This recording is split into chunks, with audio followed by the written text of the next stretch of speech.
Excerpt from Jacob Sprenger and Heinrich Kramer, Malleus Maleficarum, 1486.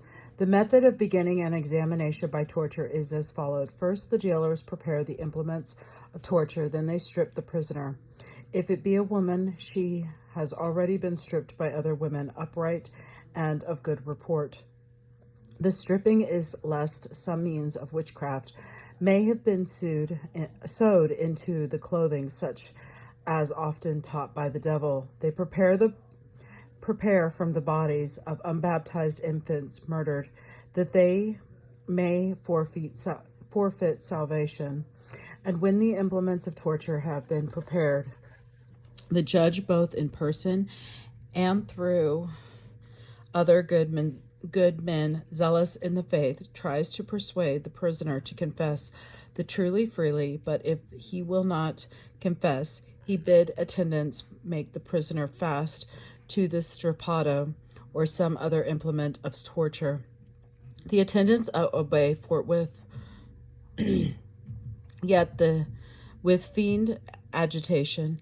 Then, at the prayer of some of those present, the prisoner is loosed again and is taken aside and once more persuaded to confess, being led to believe that he will in that case not be put to death. Here it may be asked whether the judge, in the case of a prisoner much defamed, convicted both by witnesses and by proofs, nothing being lacked but his own confessions, can properly lead him to hope that his life will be spared when, even if he confesses his crimes, he will be punished to death. It must be answered that opinions vary. Some hold that even a witch of ill repute, against whom the evidence justifies violent suspicion, and who as a ringleader of the witches is accounted very dangerous, may be assured her life and condemned instead to perpetual imprisonment in bread and water, in case she will give sure and convincing testimony against other witches.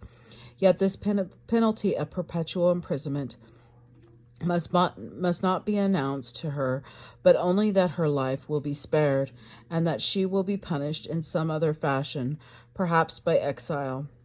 And doubtless such notorious witches, especially those who prepare witch potions, or who by magical methods cure those bewitched, would be peculiarly suited to be thus preserved, in order to aid the bewitched or to accuse other witches, were it not that their accusations cannot be trusted, since the devil is a liar unless confirmed by proofs and witnesses. Others hold as to this point that for a time the promise made to the witch sentenced to imprisonment is to be kept, but after a time she should be burned. A third view, that the judge may safely promise witches to spare their lives if only he will later excuse himself from pronouncing the sentence, and will let another do this in his place. But if neither by threats nor by promises such as these the witch can be induced to speak the truth, then the jailers must carry out the sentence and torture the prisoner according to the accepted methods, with more or less of severity as the delinquent's crime may demand.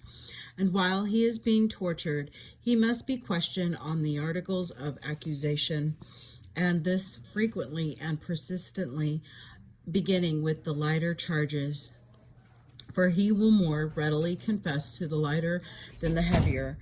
And while this is being done, the notary must write down everything in his record of the trial, how the prisoner is tortured, on what points he is questioned, and how he answers. And note that if he confesses under the torture, he must afterward be conducted to another place, that he may confirm it and certify that it was not due alone to the force of the torture. But if the prisoner will not confess the truth satisfactorily, other sorts of tortures must be placed before him, with the statement that unless he will confess the truth, he must endure these also. But if not, even thus he can be brought into terror and to the truth. Then the next day or the next, but one is to be set for the continuation of the tortures, not a repetition, for it must not be repeated unless new evidence is produced. The judge must then address to the prisoners the following sentence: "We, the judge, etc., do assign to you such and such a day for the continuation of the tortures, that from your own mouth the truth may be heard, and that the whole may be recorded by the notary.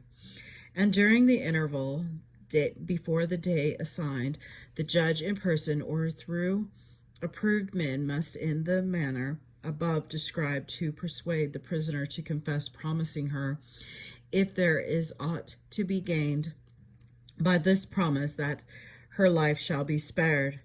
The judge shall see to it, moreover, that throughout this interval guards are constantly with the prisoner, so that she may not be I alone, because she will be visited by the devil and tempted into suicide." Source: George L. Burr, The Witch Persucutions in Translations and Reprints from the Original Sources, European History, Volume 3, Philadelphia, Pennsylvania, of Pennsylvania History Department, 1898 to 1912, pages 10 through 13. This is the end of this primary source. Thank you.